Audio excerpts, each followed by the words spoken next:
Hola, ¿qué tal? Bienvenido, bienvenida. Pues vamos a revisar en esta ocasión los equilibrios de complejo y hablar un poco acerca de la precipitación. Antes de comenzar a hablar de los complejos, necesitamos definir dos términos, los cuales son ácidos y bases de Lewis. Los ácidos de Lewis se caracterizan porque son sustancias que tienen la capacidad de aceptar un par de electrones. Por ejemplo, el trifluoruro de boro, que aquí está representado, tiene un orbital p vacío, el cual puede recibir un par de electrones de un átomo donador. Así como el trifluoruro de boro es un ácido de Lewis, muchos metales son ácidos de Lewis. Por otra parte, una base es una sustancia que contiene un par de electrones disponible para donarlo a un aceptor, que sería un ácido de Lewis. Esto da origen a compuestos de coordinación, los cuales, como ya dijimos, son aductos ácido-base que se forman por medio de la unión de los pares de electrones libres del ligando hacia un centro receptor. Por ejemplo, un metal sería un ácido de Lewis y un ligando es la base de Lewis, y entonces el ligando puede atrapar al metal. Aquí, por ejemplo, comparando un cangrejo con dos tenazas, pues está quelatando, es el nombre correcto que se le da al centro metálico. Es decir, el ligando se une al metal. De esta manera podemos tener algunos compuestos que se llaman compuestos de coordinación, que en este caso pues son iones porque tienen cierta carga atribuida al centro metálico. Por ejemplo, el tetramín dicloro cobalto 1+, o el bis dietilen amín dicloro cobalto 1+. Podemos tener formas como son la forma trans, en la cual los cloros pues se encuentran en forma transversales, o la forma cis, y esto es interesante porque dan diferentes colores. El isómero trans da una forma color verde, el isómero cis da una forma color violeta. Aquí tenemos una tabla donde podemos observar el nombre de los ligados, que en este caso se llaman monodentados. Monodentados porque solamente se unen por una parte al centro metálico. Vamos a ver aquí sus nombres. Y estos se caracterizan pues porque tienen un par de electrones libres, que es el que se puede unir al centro metálico. Pero también podemos tener caso de ligantes bidentados, es decir, que tienen dos átomos con pares de electrones disponibles para unirse al centro metálico, como en este caso la etilendiamina. O por ejemplo, la dietilentriamina va a ser un ligante tridentado porque tiene 3 átomos de nitrógeno, los cuales poseen un par de electrones libres. O podemos tener ligantes tetradentados, por ejemplo, la trietilentetramina, que tenemos 4 átomos de nitrógeno con sus pares de electrones disponibles para unirse. Así como también podemos tener ligantes hexadentados, por ejemplo, la etilendiaminotetracetato, o EDTA, abreviando su nombre, que tiene por la parte de los carboxilos 4 centros que se pueden unir, 4 pares de electrones, pero también tenemos otros 2 por parte de los nitrógenos unidos al etileno. Y estos compuestos pues van a secuestrar a un ion metálico, van a formar compuestos quelato. Por ejemplo, el EDTA puede quelatar al plomo, y muchas veces en tratamientos, ¿verdad? Por ejemplo, la intoxicación con plomo se puede tratar con estos compuestos quelatantes que pueden secuestrar al ion metálico. Aquí, por ejemplo, podemos ver una unión con un oxígeno del carboxilo, otra unión con el nitrógeno de la amina, otra amina, ahora con el oxígeno del carboxilo y otros 2 oxígenos de carboxilo. Total que tenemos un ligante hexacoordinado. Aquí, por ejemplo, en el grupo hemo de la hemoglobina, el hierro es capaz de quelatarse con el oxígeno. Sin embargo, sucede que un ligante como el grupo ciano es capaz de desplazar al oxígeno.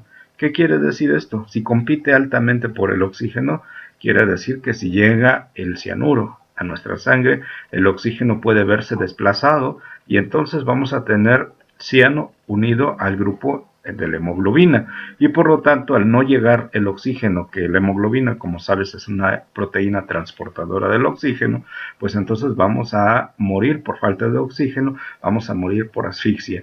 Y de hecho la gente que llega a tener esos problemas de intoxicación por cianuro se pone de color azul, así como los pitufos, y ese es un síntoma o un símbolo de intoxicación por cianuro, por falta de oxígeno.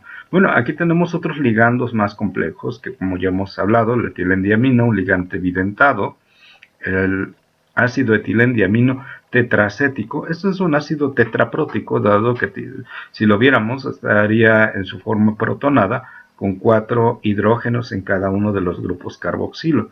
Y aquí vemos cómo la etilendiamina se está uniendo a un centro metálico de cobre. Cabe mencionar que, por ejemplo, si el cobre tiene un estado de oxidación +2, a pesar de la esfera de coordinación que se genera con el ligante unido al centro metálico, el estado de oxidación se mantiene. Por lo tanto, pues aquí tendríamos un ion, un catión para el cobre. Generalmente en las reacciones que se van a llevar a cabo con los ligandos se van a ir dando diferentes equilibrios, de tal manera que se va formando sucesivamente una complejación mayor de ligantes en torno al centro metálico, tanto como su capacidad de coordinación lo permite. De tal manera que podemos tener una unión de un ligante con un centro metálico o de dos ligantes de la forma Ml2, Ml3 con sus respectivas constantes de formación. Y los ligantes, bueno, pueden ser ciano, cloro, tenemos diferentes ligantes como ya hemos mencionado. Vamos a ver un ejemplo. Si un metal divalente M2 reacciona con un ligando L para formar un complejo 1 a 1, bueno, pues aquí tenemos la ecuación. Vamos a calcular la concentración de M2 en una solución preparada mezclando volúmenes iguales de M2 a 0.20 molar de concentración del ligando y 0.20 molar de concentración del catión divalente M2. La constante de formación es 1 por 10 a la 8. Bueno, con esa información nosotros tenemos aquí representado el equilibrio de formación. Vamos a asignar una X para el metal, una X para el ligante, y bueno, para la formación del complejo vamos a tener 0.10 molar menos X. ¿Por qué va a ser 0.10 molar? Bueno, si te das cuenta, es la mitad de las concentraciones, dado que están 1 a 1. Si efectuamos la ley de acción de masas, la constante de formación va a ser igual a la concentración del producto entre los reactivos, y al sustituir el valor de la constante de formación, que es 1 por 10 a la menos 8, va a ser igual a 0.1 entre x cuadrada. Si te das cuenta, estamos despreciando este valor de menos x, suponiendo que sea 0. Entonces, la x, una vez que es despejada, porque x está al cuadrado, va a ser igual a la concentración de M2. Y cabe mencionar que x está al cuadrado porque, bueno, tenemos la misma concentración de metal como de ligando.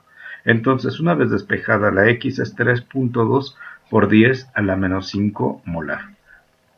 Vamos a ver otro ejemplo. El ion plata forma un complejo estable 1 a 1 con la trietilentetramina, llamado trien. Aquí está su fórmula.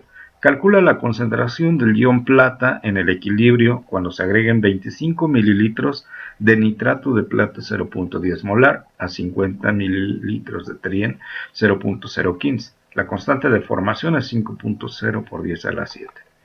Bueno, aquí tenemos el equilibrio de formación de la trietilentetramin plata 1 más. Aquí tenemos la constante de formación representada por la ley de acción de masas. Y bueno, tenemos que hacer una tabla donde vayamos evaluando la variación. A un inicio vamos a tener la multiplicación de la molaridad por el volumen, que nos va a dar 0.25 milimoles de plata 1 más. En el caso del ligante, se está agregando 0.75 milimoles, al multiplicar la concentración por el volumen, obviamente, de los cuales pues va a quedar un exceso de trietilentetramina. ¿Por qué?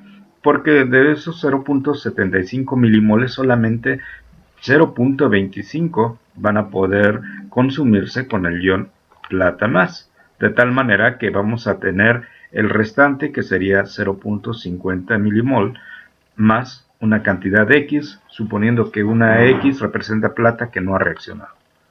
Y por otra parte, en la formación del complejo de trietilentretramina plata 1 más, 0.25 milimolar menos la cantidad de X. ¿Sí? Porque vemos que es lo mismo que se consume de plata y es lo mismo que se formaría del complejo. Bueno, utilizando la ley de acción de masas, podemos nosotros tener lo siguiente. Bueno, antes de eso, para la concentración de plata 1 más, sabemos que la concentración es número de moles entre litros o milimoles entre mililitros. Para este caso sería en el equilibrio X sobre 75. 75 pues porque sumamos el 25 más los 50 mililitros que ya adicionamos, nos da 75 mililitros. Para el caso del ligante será 0.50 milimoles más X entre 75 mililitros. Ahora bien, si nosotros despejamos, más bien nosotros realizamos la división de los milimoles entre los 75 mililitros, esto nos da. Y si obviamos la X, suponiendo que pudiéramos despreciarla porque sea mínima, entonces vamos a tener solamente este valor. Ahora, para el complejo de plata, vamos a tener 0.25 milimoles entre los 75 mililitros, lo cual nos dan 3.3 por 10 a la menos 3. Si obviamos la X, suponiendo que tiende a 0, nos quedamos con esta concentración. Ahora bien, sí podemos sustituirlo en nuestra ley de acción de masas para tener el equilibrio, de tal manera que con esos valores de concentración que ya calculamos, ahora al sustituirlos, el 3.3 del complejo formado, el ligante, 6.7 por 10 a la menos 3, y la X, que es lo que estamos suponiendo, que es lo que ha quedado de plata sin reaccionar, porque es lo que nos están pidiendo la concentración de ion plata en el equilibrio. Bueno, una vez que llevo a cabo el despeje correspondiente, la concentración de plata más nos da de 9.8 por 10 a la menos 9 molar. Quiere decir que es bajísima la concentración.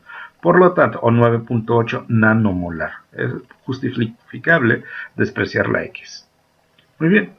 Tenemos algo que se llama constantes de formación globales y sucesivas de iones complejos.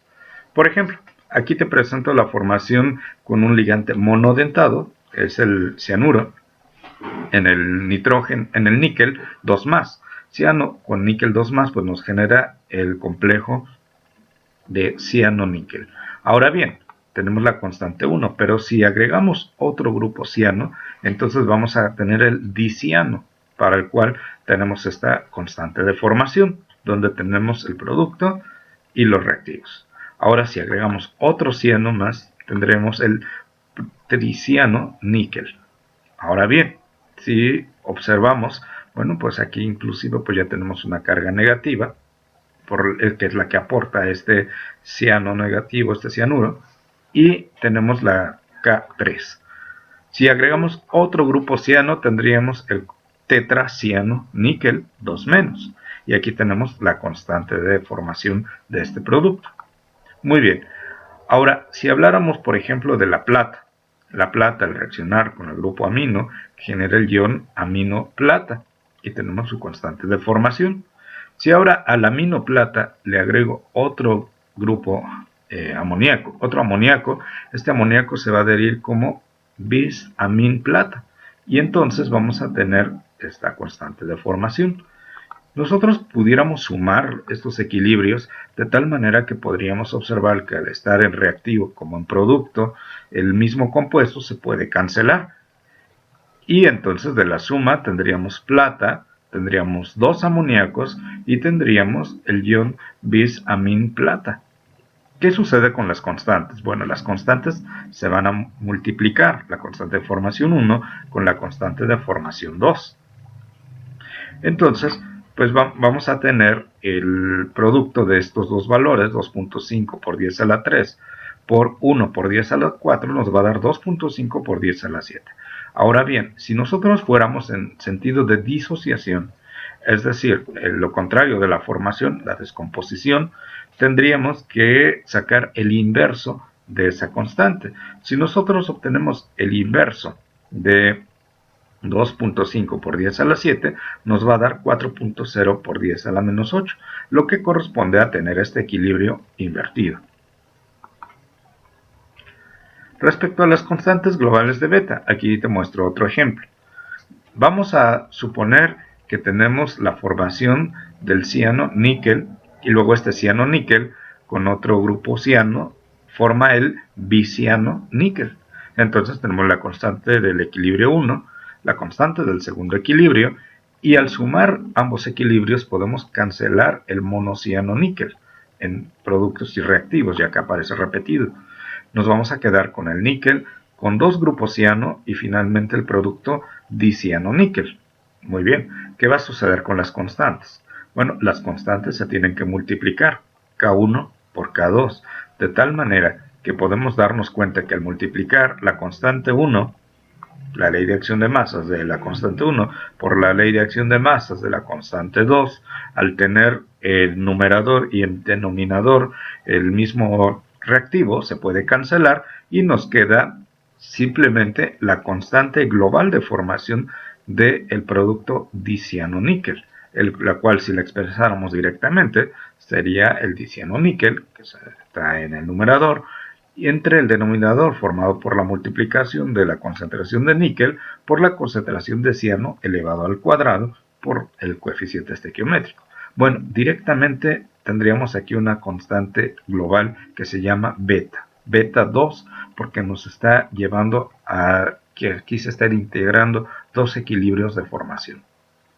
De esta manera podemos tener beta 2, beta 3, beta 4, donde beta 2 pues es la multiplicación de la constante 1 por constante 2, beta 2, beta 3, constante 1, constante 2, constante 3, beta 4, constante 1, constante 2, constante 3, constante 4, beta n, multiplicación de la constante 1, 2 hasta la constante n que lleguemos a tener. De manera general, pues sabemos que la m representa el catión con determinado número de coordinación y L va a ser el ligando. Aquí lo tenemos representado con los equilibrios que ya hemos analizado anteriormente en nuestro ejemplo del níquel y tenemos los equilibrios globales. Date cuenta, por ejemplo, que en las constantes de formación global, pues podemos tener la reacción global que dé origen al ion complejo. Por ejemplo, aquí tenemos 4 ligandos. El complejo que será el tetra, porque corresponde a que 4 ligandos se han unido al centro metálico, pues sería una beta 4. Aquí tenemos 2 ligandos unidos al centro metálico, pues sería una beta 2. Y de esta manera, bueno, expresamos con base la ecuación de formación global del complejo, ya no sucesivas, sino global, tendríamos la ley de acción de masas correspondiente. Aquí está de una manera generalizado, donde tenemos el complejo MLN, N es el número de ligandos, y aquí tendríamos una KN. Esto es de forma sucesiva, y así nos podríamos ir desde la primera, segunda, tercera, cuarta constante de formación sucesiva. Muy bien. En una disolución que contenemos un catión M y un ligando L acomplejante, vamos a tener algo que se llama la concentración total del metal. Y esta concentración total del metal es equivalente a la suma de las concentraciones de cada especie en las cuales el metal se halla presente. Por ejemplo, bueno, el metal solo todavía no se ha acomplejado, pero el metal que ya contiene el ligando, si solamente llegamos hasta aquí, o que contiene 2 veces al ligando, 3, 4, etc. Bueno, de tal manera que nosotros, si utilizamos las constantes de formación sucesivas, por ejemplo la constante 1, constante 2, podríamos ir despejando de estas constantes las concentraciones donde tenemos el ligando una vez, 2 veces, 3 veces y n veces. Aquí, por ejemplo, despejamos la ML, una vez el ligando, sería la constante de formación que multiplica a la concentración del metal por el ligando. Si tenemos una ML2 donde aparece 2 veces el ligando unido al metal, entonces es la constante 2 que va a multiplicar a ML, donde aparece una vez el ligando, por el ligando. Entonces, bueno, esto a su vez se puede expresar como K2 por K1, donde tenemos la concentración del metal, y 2 veces el ligando, o estas 2 veces el ligando, sería el ligando al cuadrado. Muy bien. Aquí, teniendo esta ml, es la que tenemos aquí sustituida, así como podemos tener esta segunda ml, ml2 aquí sustituida, y nos podremos dar cuenta de lo siguiente, que estas K1 por K2 pues corresponde a la beta, la constante global de formación, o beta 2, aquí K1, K2, K3, beta 3, y así sucesivamente. Muy bien. Si nos damos cuenta, el metal aparece en cada uno de los términos de la suma de este polinomio. Entonces, nosotros podríamos ordenarlo de tal manera que podríamos factorizar la concentración del metal y quedaría de esta manera. Ahora, el polinomio de esta expresión lo podemos representar por la letra P, de tal manera que la concentración del metal va a ser igual a la concentración del metal multiplicada por P, que P viene representando a todo el polinomio que ya analizamos. Y si quisiéramos calcular una fracción de cada especie, ¿cómo haríamos? Bueno, recordemos que es una fracción. Una fracción es una parte del todo, o el número de partes que yo quiera considerar de una totalidad, una de 4, 2 de 3 o 3 de 7. En estos casos, por ejemplo, puedo tener alfa 0, alfa 1, alfa 2 y alfa n, que vienen representando las fracciones molares. Si hablamos solamente del metal, será alfa 0 porque L sería 0, es decir, aquí no hay L, no hay ligante. Entonces tendríamos la concentración molar del metal entre la concentración total donde aparece el metal. Si nosotros sustituimos esta expresión, vemos que las M se pueden cancelar y veríamos que la concentración de la fracción del metal sería 1 sobre P, es decir, sería el inverso del polinomio. Ahora bien, si queremos donde solamente aparece el ligando una vez unido al metal, esto nos va a dar lo siguiente. Vamos a llegar a que va a ser ml sobre la concentración del metal. Entonces, de esta manera podríamos nosotros ordenarlo como ml entre m por el polinomio. Pero nosotros ya habíamos revisado que ml equivale a la beta 1 por m por el ligando. De tal manera que otra vez podríamos cancelar concentración de metal entre concentración de metal y nos queda beta 1 por la concentración del ligando entre el polinomio. Y bueno, si quisiéramos ir con una beta 2, entonces sería un alfa 2, sería la beta 2 por la concentración del ligando al cuadrado entre el polinomio. Si quisiéramos alfa 3, sería la beta 3 por la concentración del ligando al cubo entre el polinomio. Y de esta manera, pues generalizado de la forma alfa n, sería beta n por la concentración del ligando elevado a la n entre el polinomio. Vamos a revisar un ejemplo. Calcula la concentración de todas las especies que contienen cobre en un litro de disolución de cobre 2 y de 0.010 moles de amoníaco libre. Bueno, primero lo que hay que hacer es escribir todas las ecuaciones y constantes sucesivas de formación de los complejos. Aquí están, desde la K1, K2, K3, K4. Muy bien. Aquí tenemos sus respectivos valores de cada una de las K. Ahora, lo que seguiría con estas K pues es obtener las constantes globales.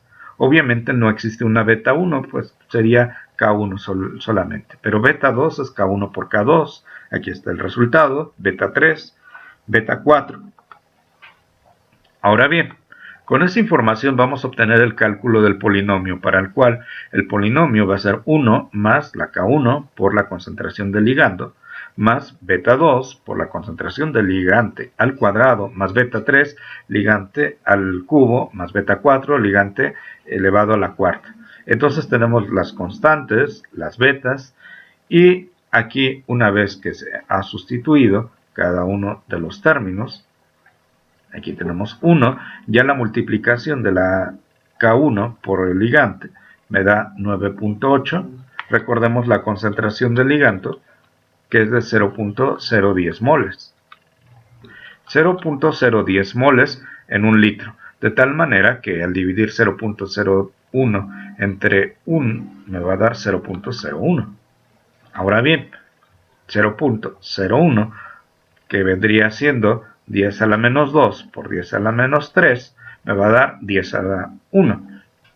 Y entonces vamos a tener 9.8 por 10 a la 1, aquí está. 2.16 por 10 a la 7, vamos a multiplicar esta beta 2 por la concentración del ligando al cuadrado y vamos a tener esto. Beta 3, la concentración del ligando al cubo por la beta 3 y así la beta 4. De tal manera que el polinomio nos da 2.53 por 10 a la cuarta. Aquí están los cálculos respectivos. Muy bien, obteniendo el valor del polinomio, ahora lo que procedemos es al cálculo de las fracciones. Para eso, alfa 0 va a ser el inverso de la p. Aquí está, 4 por 10 a la menos 5. Alfa 1 viene siendo la multiplicación de la constante 1 por la concentración del ligando, 0.01, entre p. P viene siendo el polinomio. Alfa 2 viene siendo la beta 2 que ya hemos obtenido por la concentración del ligando elevado al cuadrado entre el polinomio. Y así sucesivamente, de tal manera que tenemos nuestras respectivas fracciones, desde A0, alfa 0 hasta alfa 4. Aquí las tenemos recopiladas en esta tabla. Obviamente que la suma de todas las fracciones nos debe de dar 1, pero como siempre podemos tener errores por cifras significativas que vamos perdiendo, entonces la suma pues no nos está sumando 1 exactamente, pero se aproxima bastante bien.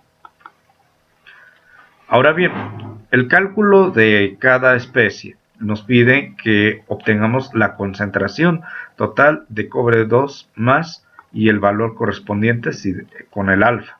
Si ya tenemos la concentración molar 0.1, pues lo que tendremos que hacer para obtener la concentración de cada una de las especies, es decir, de cobre 2 más, de cobre amino, cobre con 2 aminos, con 3 grupos amino, con 4 amino, entonces tendremos que multiplicar la concentración molar que tenemos de 0.1 por la fracción y aquí tenemos los resultados obtenidos. Muy bien, vamos a ver otro ejemplo. Si se mezclan 0.10 moles de sulfato de cobre y 0.6 moles de amoníaco y se diluyen a 1 litro, nos dan la beta 4, que es K1, K2, K3, K4, de 1.07 por 10 a la 12, calcule la concentración de cobre en la disolución. Bueno, primero lo que tendríamos que plantear es la ecuación.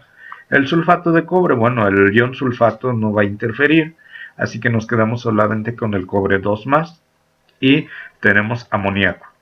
Entonces, si se van a generar con la beta 4, nos está dando la información que vamos a tener el tetra amin cobre 2 más. Cobre 2 más porque se mantiene el estado de oxidación del cobre. Ahora bien, la beta 4 va a ser igual, entonces, de acuerdo a la ley de acción de masas, a la concentración del complejo entre el producto de la concentración de los reactivos. Aquí está el valor de la beta 4. Vamos al inicio, tenemos 0.1 moles de cobre y 0.6 moles de amoníaco y 0 de complejo. Sin embargo, cuando se va a llevar a cabo la reacción, pues este cobre se va a consumir y aquí vamos a consumir, de acuerdo a la estequiometría, por cada mol de cobre, 4 moles de amoníaco, o por cada 0.1 mol de cobre 2 más, 0.4 de amoníaco. Y se va a generar 0.1 del complejo. De tal manera que en el equilibrio pues ya vamos a tener 0 de cobre 2 más, nos han sobrado 0.2 de amoníaco sin reaccionar y 0.1 del complejo. Muy bien. Con ello podemos sustituir, aquí tenemos en nuestra ecuación de beta 4, de acuerdo a la ley de acción de masas, y podríamos despejar la concentración de cobre 2 más. El cobre que está dividiendo pasa multiplicando y la beta pasa dividiendo.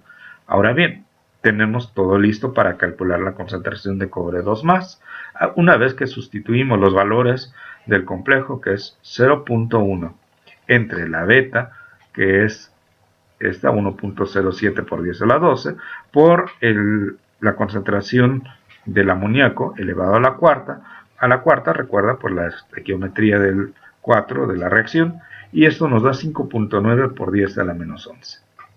Muy bien. Hasta aquí vamos a hablar ahora de la formación de iones complejos y vamos a relacionarlo con el producto de la solubilidad. Para ello te presento otro ejemplo. Calcular la solubilidad del bromuro de plata en una disolución de amoníaco en la que la concentración final de amoníaco es 0.10 molar. Si la Kps, que es la constante de producto de solubilidad del bromuro de plata, es 5.0 por 10 a la menos 3, y la beta 2 del complejo diamino plata 2 más es 1.09 por 10 a la 7. Bueno, primero, como el amoníaco está en exceso, se puede utilizar la constante global beta 2. Vamos a plantear la reacción global, de tal manera que tendríamos el compuesto de bromuro de plata en forma sólida más 2 moléculas de amoníaco para darnos el complejo diamino plata 1 más. Y el ion bromuro que pues es desplazado. Ahora, los equilibrios simultáneos en competencia por las constantes aquí planteadas, pues primero vamos a tener que el bromuro de plata, la disociación respectiva con su constante de producto de solubilidad. Si sacamos la constante de producto de solubilidad, veremos que en el equilibrio que como el bromuro de plata es sólido, pues este no forma parte de la constante. Y aquí tenemos el valor que nos han dado, 5.0 por 10 a la menos 13.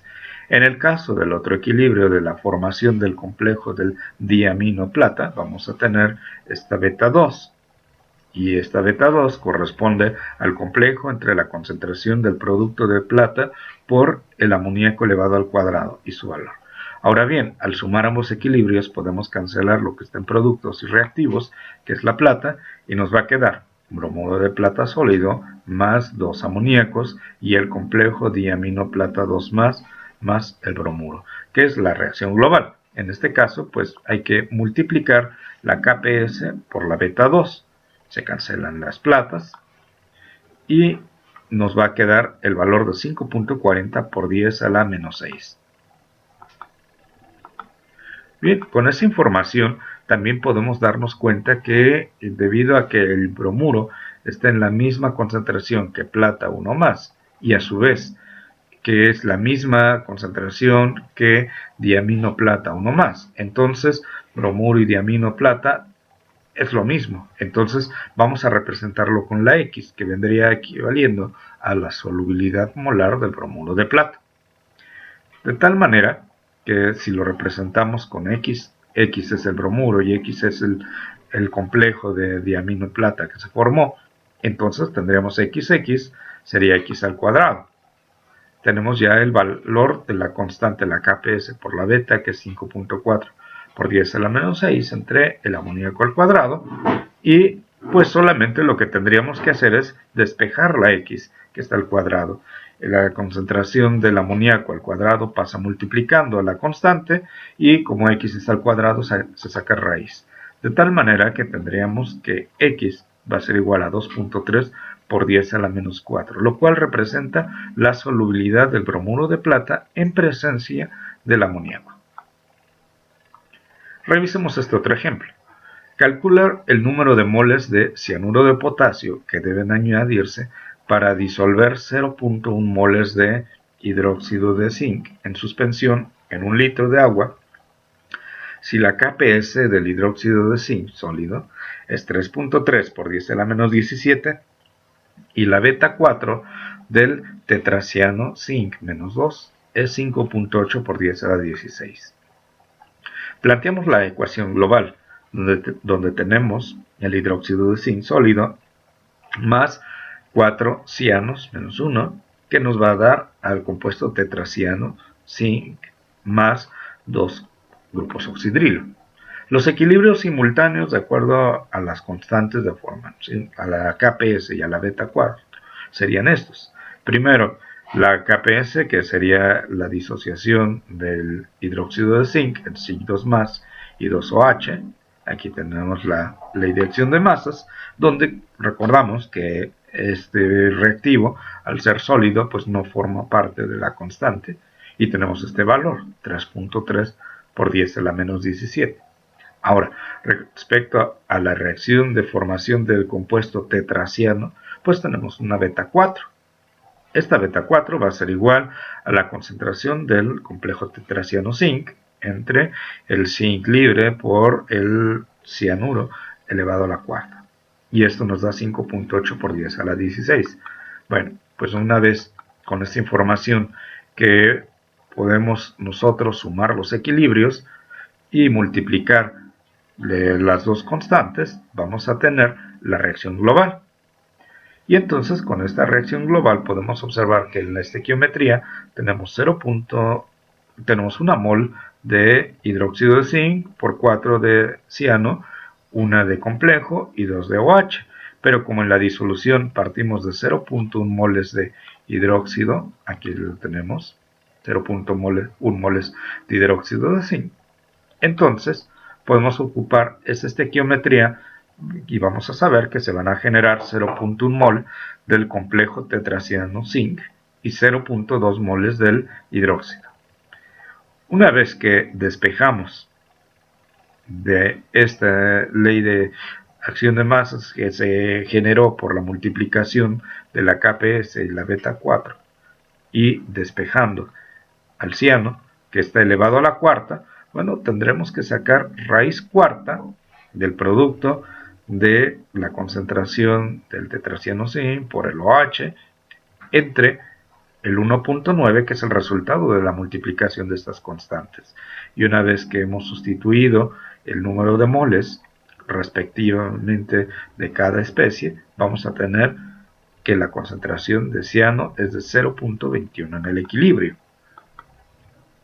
Ahora bien, revisando la estequiometría, que tenemos 0.1, 4 por 0.1, 0.1 y 2 por 0.1, entonces vamos a necesitar de 0.21 moles, que es lo que calculamos, más 0.4 moles, que es lo que nos da la estequiometría de la reacción, que nos dan un total de 0.61 moles que necesitamos de cianuro de potasio. Vamos a revisar ahora el equilibrio de precipitación para sales poco solubles. Bueno, cuando tengo una sal poco soluble o una sal generalmente insoluble, o podríamos decir que cuando ponemos una sal en agua y tratamos de disolverla y observamos que se genera un sedimento en el fondo y entonces no se está disolviendo, pues observaremos que entonces tenemos la sal sólida, pero en realidad es de que una porción, aunque sea mínima, es decir, incluso imperceptible para nosotros, para nuestros sentidos, pero cuando menos una porción mínima se logra disolver. Y podríamos nosotros obtener una constante de equilibrio. Esta constante de equilibrio viene siendo el producto de las especies que están en los productos, como es el ion plata en este caso, el ion cloruro, dividido entre el cloruro de plata. Pero recordarás que el cloruro de plata, al ser sólido, no puede formar parte de la constante de equilibrio. Entonces, la constante de equilibrio, como ya vimos anteriormente, se llama KPS, que es constante de producto de solubilidad, que es directamente el producto de la concentración del ion plata y el ion cloruro. Ahora bien, como tenemos una relación estequiométrica 1 a 1, es decir, un ion plata por un ion cloruro, entonces, como son iguales las concentraciones, pues la KPS viene siendo la concentración molar elevada al cuadrado. Ahora bien, vamos a suponer el sulfuro de plata, que una vez que se disuelve, o lo poco que se alcanza a disolver, nos va a dar 2 iones plata más un ion sulfuro. La KPS va a estar expresada por la concentración de plata elevada al cuadrado por este coeficiente estequiométrico por la concentración de azufre. Y dado que tenemos la misma concentración de plata que de azufre, entonces vamos a tener que va a ser esto al cuadrado por esto que está elevado a la 1, va a ser la concentración molar al cubo.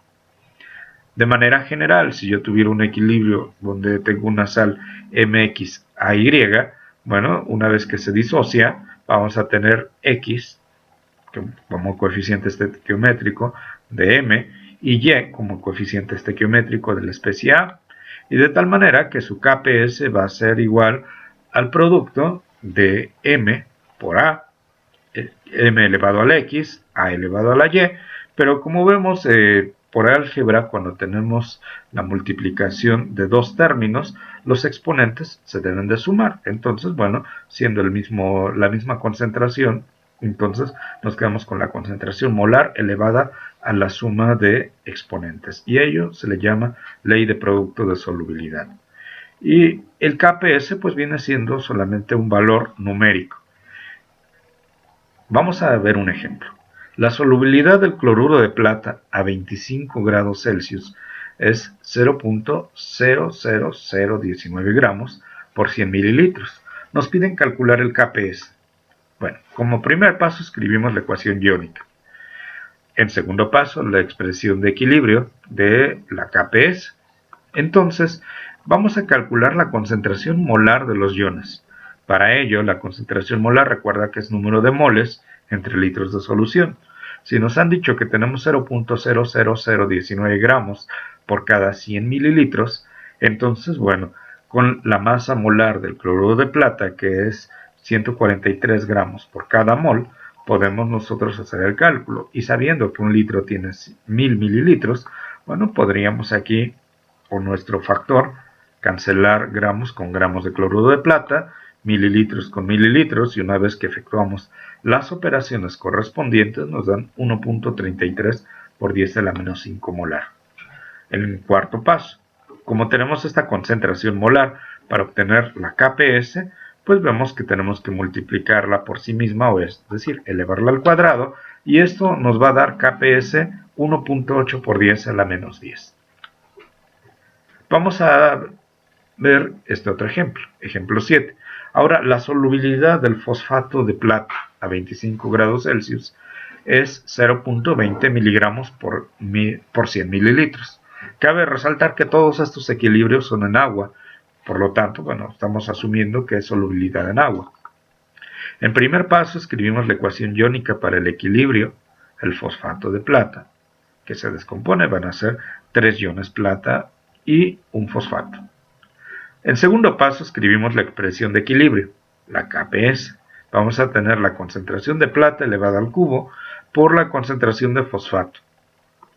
Ahora bien, vamos a calcular la concentración molar de los iones, de tal manera que para sacar la concentración molar, mol sobre litros de solución, bueno, estos 0.20 miligramos, bueno, hemos de convertirlo a gramos. Ya sabemos que un gramo tiene 1000 miligramos, y hemos de convertir ahora los gramos en moles, ocupando la masa molar del fosfato de plata. Y una vez que tenemos los moles, y bueno, para cancelar los mililitros, ya sabemos que un litro tiene 1000 mililitros, de tal manera que la concentración molar de los iones nos da de 4.8 por 10 a la menos 6 molar. Como siguiente paso, calculamos la Kps, sustituyendo esto en las ecuaciones correspondientes. Como vemos, el ion plata está elevado al cubo, claro, porque vemos que en la estequiometría son 3 moles de plata más. Y el fosfato pues no lo está, de tal manera que vamos a tener aquí en la concentración 3 veces plata, 3 por 4 veces la concentración molar, elevado al cubo, multiplicado por la concentración de fosfato. Esta pues solamente aparece una vez y nos da la Kps de 1.4 por 10 a la menos 20. Hablando de términos de solubilidad molar, si te diste cuenta, aquí multiplicamos esta concentración por 3. Y esta, es decir, 3, vamos a llamar 3x al cubo. Y aquí sería x, de tal manera que podríamos nosotros observar un nuevo parámetro, la solubilidad molar. ¿Qué es la solubilidad molar? Bueno, si representamos como S la solubilidad y tenemos una Kps para el cloruro de plata, ya habíamos visto que era una S al cuadrado.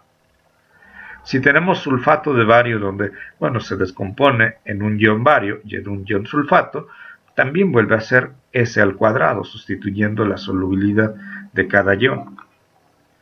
Si tenemos fluoruro de calcio, aquí vamos a tener la solubilidad S sustituida para el calcio y 2S, el doble, para el ion fluoruro. Pero recuerda que por la ley de acción de masas teníamos el calcio más 2.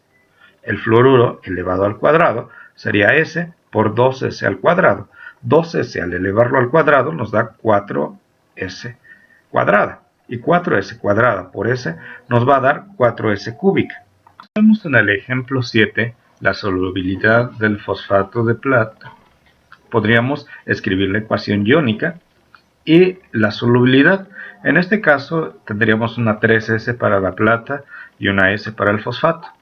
De acuerdo a la expresión de equilibrio de la KPS, pues veríamos que tendríamos la plata, que es 3S, 3 veces su solubilidad elevado al cubo, por la solubilidad del fosfato. Nos da 27S cuarta, al elevar al cubo el 3S y multiplicarlo por S. Muy bien, el cálculo del KPS sustituyendo las concentraciones nos da lo siguiente.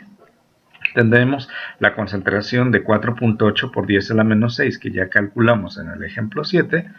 Al elevarlo al cubo, multiplicarlo por 3 y multiplicarlo por 4.8 por 10 a la menos 6 nos daba 1.4 por 10 a la menos 20. En el caso de la KPS se podía calcular directamente multiplicando 27 por 4.8 por 10 a la menos 6 elevado a la cuarta. Y también nos da 1.4 por 10 a la menos 20. Vamos a ver este otro ejemplo. El KPS del cromato de plata es de 1.3 por 10 a la menos 12. Calcula la solubilidad molar, la concentración molar de sus iones, y su solubilidad en gramos sobre 100 mililitros. Bueno, primero escribimos la ecuación iónica. Ahora bien, la expresión de la KPS con su valor. Para deducir la concentración de cada especie, pues nos damos cuenta que la del ion plata equivale a 2S y la del cromato equivale solamente a S. Muy bien. Ahora, para el cálculo de la S con el KPS, nosotros al sustituir, de acuerdo a la estequiometría, 2S y una S del cromato, vamos a desarrollarlo y nos queda 4S cúbica, que esto es 1.3 por 10 a la menos 12. Si despejamos la S de esta expresión, 4S cúbica igual a 1.3 por 10 a la menos 12, entonces la S va a resultar, el 4 pasa dividiendo a la KPS y la S al estar al cubo hay que sacar la raíz cúbica y nos da un valor de 6.9 por 10 a la menos 5. Ahora bien, de plata es 2S, de cromato es una S. Entonces podemos multiplicar por 2 el valor de la S encontrada y tendremos la concentración para plata más y para cromato. Ahora bien, estas moles las dividimos entre los mililitros, que para un litro son 1000 mililitros, y multiplicamos aquí por la masa molar del cromato de plata para que una vez que obtengamos esto, multipliquemos por 100 mililitros para que nos dé cuántos gramos es posible disolver de cromato de plata en 100 mililitros, que es lo que nos están pidiendo. Y tenemos que es posible dividir en 100 mililitros 2.29 miligramos de cromato de plata. Es una solubilidad bastante baja. El KPS nos puede dar información valiosa. Por ejemplo, si comparamos dos sustancias que aparentemente tienen el mismo KPS pero tienen diferente fórmula, nos preguntaríamos, ¿tendrán la misma solubilidad? Y no necesariamente tienen que tener la misma solubilidad, porque de entrada es diferente la fórmula de ambas sustancias. Es decir, en uno tengo un compuesto Ma y en otro un compuesto Ma2. Y eso ya lo va a hacer diferente, porque para Ma el KPS es la solubilidad al cuadrado, mientras que para el compuesto Ma2 la solubilidad el KPS va a ser la solubilidad al cubo multiplicada por 4. Si despejáramos de esta última, la solubilidad sería igual a la raíz cúbica de 4 por 10 a la menos 18 entre 4, que nos da 1.0 por 10 a la menos 6. Pero si despejamos de la primera la S cuadrada, va a ser la solubilidad, la raíz cuadrada de 4.0 por 10 a la menos 18, lo cual nos da 2.0 por 10 a la menos 9. Si nosotros comparamos de la KPS del 4S cúbica, que sería 1.0 por 10 a la menos 6, la solubilidad, entre la solubilidad para el complejo Ma, 2.10 a la menos 9, nos da de 500, lo cual quiere decir que Ma2 es 500 veces más soluble que el complejo Ma. Aquí te presento una tabla de diferentes KPS, donde a menor valor de KPS quiere decir que la sustancia es mucho más insoluble en agua. Por supuesto no aparece el cloruro de sodio o el bromuro de sodio porque son sales altamente solubles y no tiene caso definir una KPS. Pero por ejemplo el hidróxido de aluminio 10 a la menos 33 es bastante insoluble en comparación del bromuro de cobre, por ejemplo, que es 10 a la menos 8.